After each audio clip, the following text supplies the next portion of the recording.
bem-vindo ao programa Hora do Estudo Bíblico, com o doutor e professor Lehmann Strauss.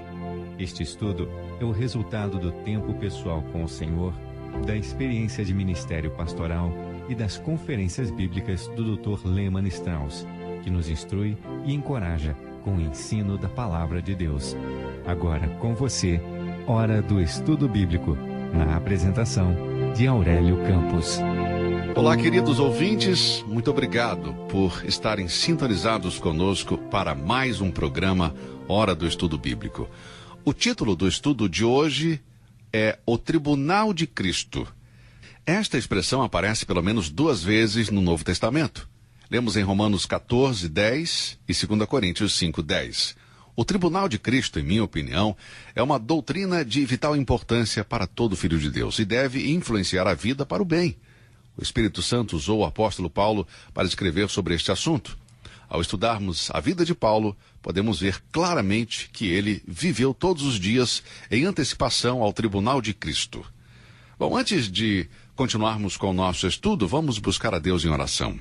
Amado Deus e Pai, nós te agradecemos por mais essa oportunidade. Te louvamos pelo privilégio de estudar a tua santa palavra. Obrigado por este canal, por esta emissora. Senhor, obrigado pelos nossos ouvintes que nos sustentam também. Oramos por cada um deles, oramos por suas vidas financeiras, pela saúde, pela vida conjugal. Amado Deus, abençoe as famílias que vêm atravessando problemas. Nós oramos em especial por aqueles que ainda não te conhecem, que não receberam a Cristo Jesus como Salvador. Que este possa ser o dia da salvação para cada uma dessas pessoas. Nós oramos em nome de Jesus. Amém. Bom, vamos ver 3 aspectos, 3 verdades sobre esse tema. Primeiro, vamos ver sobre o juiz. Quem será o juiz do Tribunal de Cristo? Segundo, vamos ver sobre os julgados e vamos responder a pergunta: quem será julgado? Em terceiro lugar, vamos ver sobre o julgamento, respondendo à pergunta: como será o julgamento? Vamos observar estes 3 aspectos nesta ordem. Primeiro, quem é o juiz? O juiz é o próprio Senhor Jesus Cristo. Não é difícil descobrir o porquê. O trabalho de julgar cada membro da família de Deus era tão grande que ultrapassa a imaginação. Milhares de pessoas estão envolvidas. Pense em todos os cristãos desta dispensação que serão julgados pelas suas obras.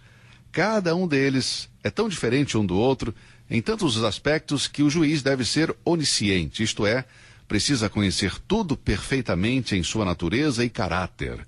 Por esta razão, os cristãos não serão julgados por outro cristão. O nosso Senhor nos deu uma exortação importante em Mateus capítulo 7, versículo 1. Não julgueis para que não sejais julgados. 1 Coríntios 4, 5 diz: portanto, nada julgueis antes de tempo, até que o Senhor venha, o qual também trará à luz as coisas ocultas das trevas e manifestará os desígnios dos corações. E então cada um receberá de Deus o louvor. Lembre-se que Jesus disse: não julgueis, e Paulo acrescenta: nada julgueis. Qual é a razão para estas importantes exortações? Simplesmente esta: temos um conhecimento imperfeito, limitado. Nós não sabemos todos os fatos, portanto, não temos competência para julgar os outros. É perigoso julgar as motivações dos outros. Nós nunca podemos saber o porquê que alguém fez isso ou aquilo. Podemos julgar nossos próprios motivos, mas não podemos julgar os motivos dos outros. Você talvez já deve ter ouvido essa história, mas eu quero contar para você. Certa vez, uma mulher estava conversando com a sua cunhada na sua casa e, ao olhar através da janela da cozinha, ela disse: a minha vizinha não é muito cuidadosa na forma como lava as roupas. Dá uma olhada nas manchas dos seus lençóis.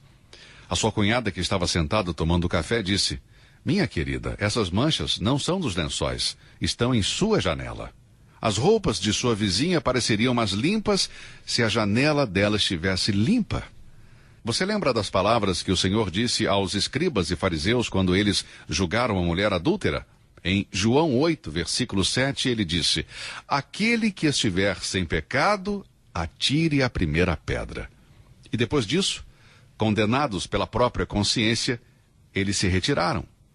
E nós, como cristãos, devemos lembrar sempre das advertências da palavra de Deus e deixar de julgar os outros. É um alívio, portanto, sabermos que os homens não podem julgar uns aos outros na próxima vida. João 5:22 diz: e também o Pai a ninguém julga, mas deu ao Filho todo juízo. Porque Deus, o Filho Eterno, encarnou, ele é competente para julgar. O Pai o designou como juiz, não porque ele é o Filho de Deus, mas porque se tornou o Filho do homem. Podemos ver isso claramente em João 5:27, onde diz: e deu-lhe o poder de exercer o juízo, porque é o Filho do homem. O juiz onisciente, então, é um homem que foi tentado de todas as maneiras, como nós, mas era sem pecado. Hebreus 4:15. Cristo não desconhece a experiência das provações humanas. Ele passou tempo suficiente na terra e viveu entre os homens o suficiente para saber, por experiência própria, os problemas que cada um de nós enfrenta. Isso faz dele o único capaz de ser o juiz. O apóstolo Paulo, no Areópago de Atenas, pregou que Deus, o Criador de todos os homens, é o juiz de todos os homens, e em seu conselho soberano, ele estabeleceu o tempo do julgamento e designou o juiz. Leia Atos 17:31. Porquanto tem determinado um dia em que, com justiça, há de julgar o mundo, por meio do homem que destinou, e disso deu certeza a todos, ressuscitando-o dentre os mortos.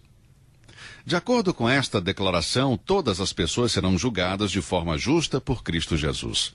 Deus apresentou forte evidência no futuro tribunal de Cristo, porque este é o homem que ele ressuscitou dos mortos. Não há nenhuma base para supor que Cristo não será o juiz. O justo juiz certamente virá, e juntamente com ele virá o seu julgamento. Em Romanos 2, versículo 1, lemos: portanto, és inexcusável quando julgas, ó homem, quem quer que sejas, porque te condenas em ti mesmo naquilo em que julgas a outro, pois tu que julgas, fazes o mesmo. Portanto, o mesmo julgamento terá lugar e as duas verdades serão esclarecidas, principalmente a falta de capacidade do homem de julgar o outro, contrastando com o justo juiz de Deus por meio de Cristo. Portanto, o homem não pode justificar a si mesmo julgando os outros. O homem que se acha justo, Romanos 2, 1-6, assim como o fariseu, comete um grande erro ao julgar os outros para tentar se justificar. E por que nós julgamos os outros? Eu creio que fazemos isso muitas vezes porque tentamos aparentar que somos bons. Se nós podemos fazer o outro parecer mal e o deixamos mal aos olhos dos outros, nos sentimos um pouco melhor. Mas o homem sábio somente julgará a si mesmo e deixará o julgamento dos outros a um único juiz justo, diante de quem nada há encoberto que não será manifesto, nem oculto que não venha a ser conhecido. Temos uma outra passagem de Paulo que se refere ao julgamento do Senhor Jesus Cristo e aparece nos seus últimos escritos inspirados, em 2 Timóteo 4, versículos 1 e 2. Conjuro-te, pois, diante de Deus e do Senhor Jesus Cristo, que há de julgar os vivos e os mortos na sua vinda e no seu reino, que pregues a palavra, inste a tempo e fora de tempo, redargue-as, repreendas, exortes, com toda a longanimidade e doutrina.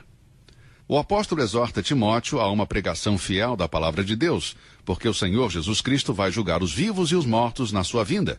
Esta exortação final para Timóteo contém um apelo comovente. Ela tem todo o sentimento da despedida de um amigo.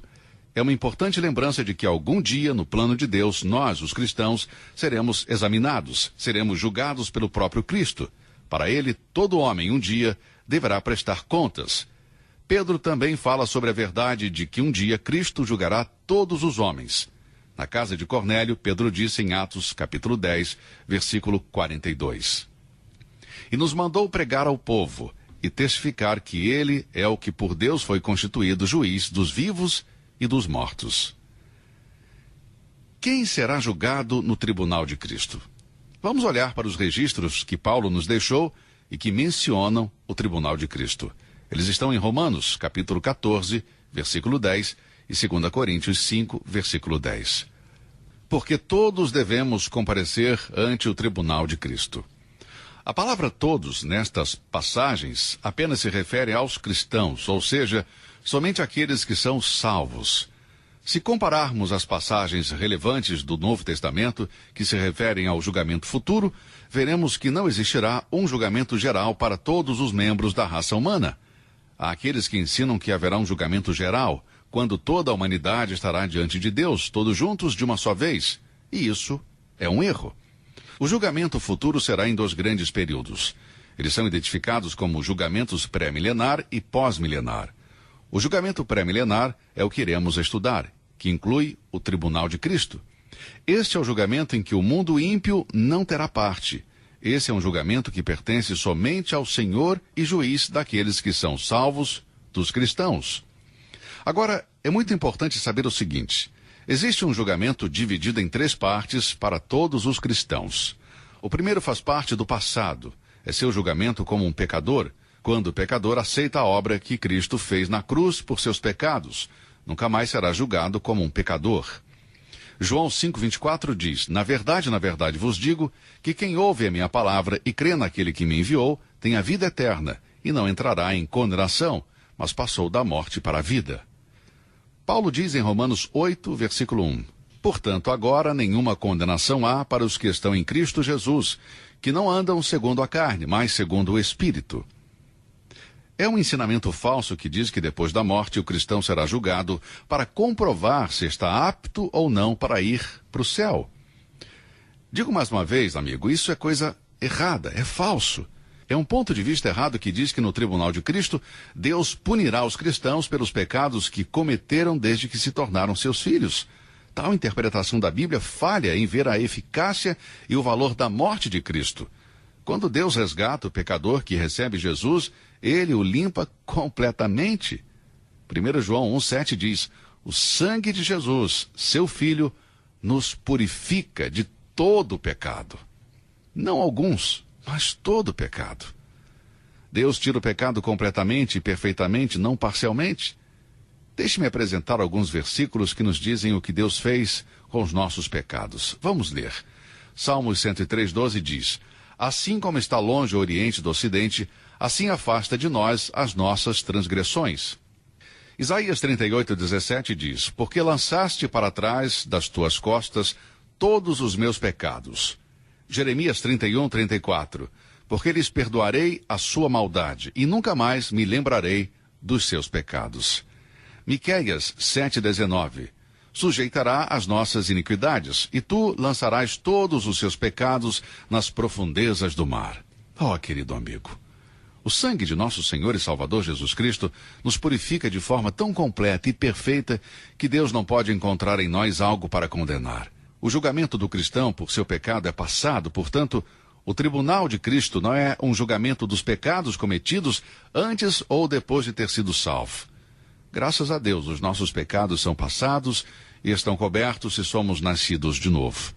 Não haverá cristão no inferno. Jesus pagou tudo, tudo o que deveríamos. O pecado tinha deixado manchas, mas ele lavou e as deixou brancas como a neve. Esse é o julgamento passado do cristão. Nenhum cristão estará diante de Deus para ser julgado por seus pecados. Jesus morreu por todos os pecados, todos os passados, presentes e futuros. Sabe, eu quero lhe fazer uma pergunta. Jesus morreu pelos pecados que você ainda não cometeu? Bom, se Jesus não morreu pelos pecados que você ainda não cometeu, então você vai para o inferno. Mas graças a Deus, ele morreu por todos os nossos pecados. Nós nem sequer estávamos aqui quando ele morreu.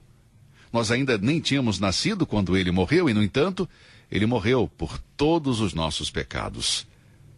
Vamos ver agora sobre o segundo julgamento dos cristãos. O primeiro foi no passado, quando fomos julgados como pecadores. Esse julgamento aconteceu na cruz do Calvário. Existe então um segundo julgamento, é o nosso julgamento como filhos. Como filhos, os cristãos estão sujeitos à disciplina do Pai Celestial. Em Hebreus 12, de 6 a 9, lemos: pois o Senhor disciplina a quem ama e castiga todo aquele a quem aceita como filho. Suportem as dificuldades, recebendo-as como disciplina. Deus os trata como filhos, pois qual o filho que não é disciplinado por seu pai? Se vocês não são disciplinados e a disciplina é para todos os filhos, então vocês não são filhos legítimos, mas sim ilegítimos. Além disso, tínhamos pais humanos que nos disciplinavam e nós os respeitávamos. Quanto mais devemos submeter-nos ao Pai dos Espíritos, para assim vivermos. Aqui vemos que nossos pais terrenos nos castigavam de acordo com os seus julgamentos, mas o nosso Pai Celestial nos disciplina com perfeita sabedoria e amor. O propósito de Deus na punição é sempre para o nosso benefício. Em Hebreus 10, 26 e 27 lemos: porque se pecarmos voluntariamente, depois de termos recebido o conhecimento da verdade, já não resta mais sacrifício pelos pecados, mas uma certa expectação horrível de juízo e ardor de fogo, que há de devorar os adversários. Esta passagem refere-se aos cristãos que pecam deliberadamente. O escritor de Hebreus inclui a si mesmo. Se um filho de Deus tem pecado não confessado, eventualmente Deus vai castigá-lo, através do envio de doença, fraqueza e até mesmo a morte.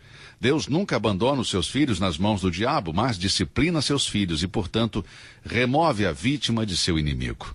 O diabo deseja nos destruir, e quando pecamos, ele gostaria de mostrar esse pecado a Deus e dizer: olha, aqui está um cristão que está pecando e você deve entregá-lo a mim. Deus precisa nos disciplinar e quando ele o faz, nós nunca devemos desconsiderar ou depreciar a sua disciplina. Deus faz isso porque somos seus filhos e porque ele nos ama. A psicologia moderna diz que não devemos disciplinar as crianças, mas devemos deixá-las expressar-se livremente. Amigo, isso é loucura, isso é tolice, você sabe disso. Quem acredita nisso, sugiro que leia o que Deus diz em Provérbios 13, 24, também em Provérbios 19, 18, Provérbios 22, 15, Provérbios 23, 13 e 14 e Provérbios 29, 15. Quando você evita a disciplina, você não está educando o seu filho. Portanto, temos um julgamento presente sobre os filhos desobedientes a Deus, mas é um castigo divino que o nosso Pai Celestial exerce sobre nós como filhos. Agora, isso não vai acontecer no tribunal de Cristo. Este é um julgamento futuro, o terceiro julgamento para os cristãos que vamos estudar agora. Deus não vai julgá-los como pecadores, nem como seus filhos, mas Deus julgará os cristãos como servos. Este é o julgamento que terá lugar no tribunal de Cristo. Vamos somente começar a ver sobre este julgamento e continuaremos no nosso próximo programa. Primeiro vamos examinar as passagens que afirmam especificamente que todos devemos comparecer ante o tribunal de Cristo. Como eu disse anteriormente, os julgados serão os crentes e o julgamento ainda está no futuro. Vamos ler Romanos 14, versículos de 1 a 13. Ora, quanto ao que está enfermo na fé, recebei-o, não em contendas sobre dúvidas. Porque um crê que de tudo se pode comer, e outro, que é fraco, come legumes. O que come, não despreze o que não come, e o que não come, não julgue o que come, porque Deus o recebeu por seu. Quem és tu, que julgas o servo alheio? Para seu próprio Senhor, ele está em pé ou cai. Mas estará firme, porque poderoso é Deus para o firmar. Um faz diferença entre dia e noite, mas outro julga iguais todos os dias. Cada um esteja inteiramente seguro em sua própria mente. Aquele que faz caso do dia, para o Senhor o faz, e o que não faz caso do dia, para o Senhor não o faz. O que come, para o Senhor come, porque dá graças a Deus. E o que não come, para o Senhor não come, e dá graças a Deus. Porque nenhum de nós vive para si, e nenhum morre para si. Porque se vivemos, para o Senhor vivemos. Se morremos, para o Senhor morremos. De sorte que ou vivamos ou morramos, somos do Senhor. Porque foi para isto que morreu Cristo, e ressurgiu, e tornou a viver, para ser Senhor, tanto dos mortos como dos vivos. Mas tu, por que julgas teu irmão? Ou tu também, por que desprezas teu irmão? Pois todos havemos de comparecer ante o tribunal de Cristo, porque está escrito: como eu vivo, diz o Senhor, que todo joelho se dobrará a mim, e toda a língua confessará a Deus, de maneira que cada um de nós dará conta de si mesmo a Deus, assim que não nos julguemos mais uns aos outros. Antes seja o vosso propósito não pôr tropeço ou escândalo ao irmão. Amigo, eu citei esta passagem na íntegra porque o seu tema geral é o julgamento. O julgamento sem piedade de cristãos professos se opõe à justiça de nosso Senhor Jesus Cristo em seu tribunal. O apóstolo aqui dirige a sua mensagem para os cristãos, para os salvos que estavam criticando e condenando uns aos outros. É inevitável que neste mundo de imperfeições surjam problemas entre cristãos. Isto é verdadeiro porque nem todos os cristãos alcançaram a mesma maturidade espiritual. O discernimento espiritual de um cristão pode ser muito maior do que o outro, portanto, é normal que surjam problemas. Mas, amigo, essas diferenças nunca deveriam ser uma licença para julgarmos o irmão. Em Romanos capítulo 14, o assunto é tratado sob 3 títulos: problemas, princípios e pessoa. Os problemas surgiram em relação aos dias e à comida. E está falando a 2 grupos de cristãos, que aqui ele chama de forte e fraco. Agora, o irmão fraco não é necessariamente alguém moralmente fraco. Ele pode ser fiel à verdade na medida de seu crescimento espiritual, mas em alguma área de sua vida ele é fraco na fé. O mais forte, capítulo 15, versículo 1, também não é necessariamente alguém que pode se orgulhar de sua força moral, apesar de sua ampla compreensão de alguma verdade da Bíblia. Os problemas surgiram entre eles em relação a comer ou não a carne sacrificada a ídolos. Os cristãos, chamados mais fortes, supostamente tinham mais luz sobre o assunto e estavam julgando os mais fracos. Apesar deles terem razão no início, eles estavam errados em assumir o papel de juízes. Todos nós podemos encontrar alguns pontos fracos em outros cristãos, mas eles também podem encontrar esses pontos em nós. Ninguém deve julgar o outro. Quando você vê a fraqueza de um irmão, lembre-se que Deus o recebe e assim você deve também recebê-lo. Você não é o seu senhor nem seu juiz, portanto, não julgue. E por quê? Porque em Romanos 14:10 lemos: pois todos havemos de comparecer ante o tribunal de Cristo. Os princípios que Deus estabelece aqui são claros. Primeiro, devemos receber o irmão mais fraco, embora você veja as suas fraquezas. Versículo 1. Devemos recebê-lo. Paulo diz: recebei-o. Por que devemos recebê-lo? Porque ele é um irmão. Não critique sua fraqueza. Não tente provar que ele está errado. Não tente confirmar suas suspeitas sobre ele. Se não tivermos cuidado nesta questão, vamos criar divisões na comunhão, e isto é o que acontece com muitos irmãos em suas próprias casas. Eles procuram falhas no outro. O marido vê coisas em sua esposa que descobriu depois do casamento que ele não sabia quando namorava. E a esposa descobre coisas do marido depois do casamento que ela também não sabia. E reagem uns contra os outros e começam aí a criticar e julgar, e então as famílias se dividem e também as igrejas, e tudo se divide. E por quê?